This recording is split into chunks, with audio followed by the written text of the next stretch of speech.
Hi, I'm Ross from Coombe Smith 150 Group Property Accountants, and this is actually my third take of this video after a couple of little mistakes, one with no video, one with no sharing screen, and hopefully this one perfect. Obviously new rules come out way back in March, discussion around losing interest deductibility, and obviously again just last week some more information. So are you looking at buying a new property as a rental? And the easy way to answer that is just a bit of a comparison. So this is the first new build that I could find in Trade Me, and then a comparative property with it. So I'll share my screen this time and you'll be able to see what I'm actually sharing and what I'm looking at. So yeah, this is apparently Auckland's cheapest home and income, 800,000. Yeah, it's a house with an income with it. The rent at the moment is 770,000 per week. Sorry, $770 per week. 1,000 would be awesome. And that's obviously their current rent. So potentially you'd review that. It's got one house, 3-bedroom, kitchen, living, and it's got another 1-bedroom with it. Bedroom, bathroom, living, kitchen. So home and income. It's a relatively old property, so it needs some painting, it needs some work. It's not brand new. So what we'll do is run through those numbers. So their asking price is 800,000, so I'll use that as the best guess value at the moment. I've gone 51 weeks because, yeah, it's a home and income. You're probably looking at some sort of vacancy, and $770 a week it's currently rented. So 39,000 income divided by 800,000, you're looking at a 4.9% gross yield, which is actually pretty good for Auckland.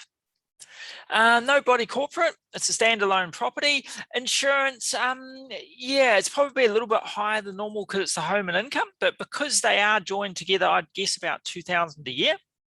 2.8% interest rate. Property management rates is probably a little bit higher because of the home and income, and repairs will be a little bit higher because of the home and income. And it is an older property, it is going to need some work. It is going to need painting and things like that. So I've allowed about 4,500. A little bit of education, you might join something like Auckland Property Investors Association, and presuming you're Auckland based, a little bit of travel. So with this property, basically 39,000 in, almost 39,000 out, basically break even in my point of view, $644 profit per year with interest rates at 2.8%. So straight away I'm thinking, oh, that's not that great, it's quite tight. Then you've got depreciation. I didn't really look too much at the chattels, and you'd consider whether it's worth getting a chattels valuation done. I'm guessing they're relatively low value, but that's something we'd look at separately. So at the moment, after depreciation, making a little bit of loss, paying no tax. But wait, obviously we're buying this property now, so that means there's no interest deduction for an existing property from the 1st of October 21. So we come over to this bad side. Rather than having a $1,300 loss, we're not allowed to claim the interest, so we're up to a 21,000 profit. If you're paying tax at 33%, almost 7,000 tax to pay, making $644, paying $6,951 in tax, you're losing $6,307. That's at current interest rates, and that's interest only. So to me, that figure is looking pretty hideous at the moment and not looking like a good rental. Note, I always work on 100% debt to start with. If you've got some money to put in, great, and we'll look at that later, but you need to look, is it a good rental? If we have to go on P&I, we're up to minus 23,000 a year. So a huge loss for this property, a huge amount you'd have to put in if you had to go on P&I. So that's obviously a big risk if the bank forced that. I then have a look what will happen over the next 10 years and sort of average it out. So white is my new build, green is my existing if you already owned it when the new rules came in, or blue is if you're buying now and you're losing interest from the 1st of October. So this property is looking at costing $154,000 over 10 years or $15,000 per year on average over the next 10 years. And that's interest only. So to me, yeah, really poor cash flow. As rent goes up and interest goes up, you're looking at losing a lot of money, being really cash flow negative. So that, to be honest, is pretty hideous, not looking good. Next, we'll have a look at the new build. So I'll just grab my sheet with that one on it. So this is my new build. This is actually the first property that I found. It's also in Papatoetoe. It's a townhouse, 775,000, just getting complete now. Watch things like it's got one car park. So just think how that's impacted you. If you've watched my other videos or comments, something to be aware of. It's got a residents association which pays the building insurance. So just again, something to be aware of. How's that going to work long term? So if we look at the numbers on this, it's brand new, 775,000. The rental appraisal is 580 to 625. So we'll sort of go in the middle, 605, 52 weeks because it's a new build. So we've got 31,000 of rent divided by 775, 4.05% gross yield. So it's quite a lot lower than the 4.9% on the other property. They've said I think they called it Residents Association was 1,250 per year. That sounds a little bit low to me, so I'll go 1,500 to allow for some repairs and things long term.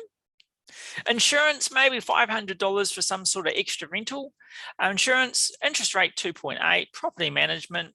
Your rate's probably about 2.5 at a quick guess. Low repairs, maybe just a heat pump service or maybe washing the house, low repairs. Little bit of education, a little bit of joining your local property investor association like Auckland or Waikato, and a little bit of travel. So this one, 100% debt, 31,000 income, 32,000 expenses, you're losing $762. This property is a new build though, so that means my ugly red lines don't kick in and you stay over on the left-hand side. So we're losing $762. You'd get some really good chattels depreciation, definitely worth getting a chattels appraisal. Yeah, depreciating the carpets, curtains, dishwasher, all those sort of things. Big loss for tax purposes. It's a ring-fenced loss, but you'd be paying no tax. So interest only, this would be costing you $762 per year. If we went P&I, it's not the new tax rules, so it's not quite that bad, but we're $17,300 a year you'd have to put in if you went principal and interest over 30 years. So still a huge risk from that going if you had to go on to P&I.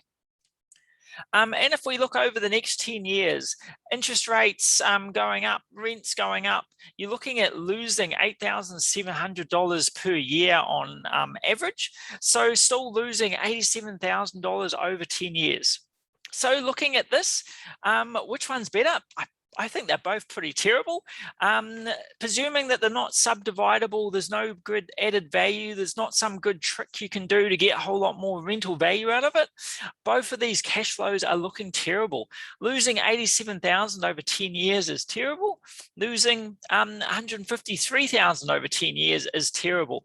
Both of these, you're really gambling on capital gain. You're really reliant on that capital gain, and we're all guessing. None of us really know what's going to happen with that. So to me, from the outcome of this, should you buy the new build? No. The cash flow and numbers are terrible. Should you buy the existing one for this example? Also, no, it's not that great. Yeah, generally the numbers are not going to work amazing. Let's say we put in 600,000 cash. So you had a whole lot of cash. We put in 600,000 into each of them. What would happen then?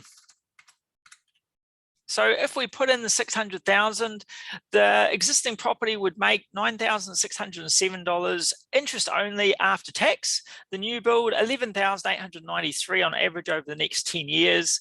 Yeah, with reasonable predictions and things like that, interest rates going up, rents going up, expenses going up. That is per year interest only after tax. So it's a 1.6% return after tax for the existing, almost a 2% return for the new build. So property, you do struggle to get a really good cash flow, but yeah, both of these are sort of struggling. You're still really needing that capital gain to make them worthwhile. So without cash in, I'd say they're not worth it. It's just too much cash flow shortage, too much money that you have to put in, and too big a risk if you had to go P&I. With a whole lot of money in there, it's still a bit of an average return. You're not getting great cash flow and you're still really reliant on that capital gain. So to me, yeah, both of these really struggling. My overall answer is I would buy neither. So just important things to look at. Make sure you go through those numbers overall. Do the properties actually work for you? Does the cash flow meet your needs? What's your long-term goals? Are these properties actually helping you meet your long-term goals? And does it work in your situation? Everyone is a little bit different. So like I showed in there, if you did have a whole lot of cash, it starts to look a little bit better, but potentially you could still get a lot better return somewhere else. And that's what I would compare it to. What happens if you did something else with that money? So hopefully you enjoyed that and hopefully you got something out of it. Thanks a lot. Bye.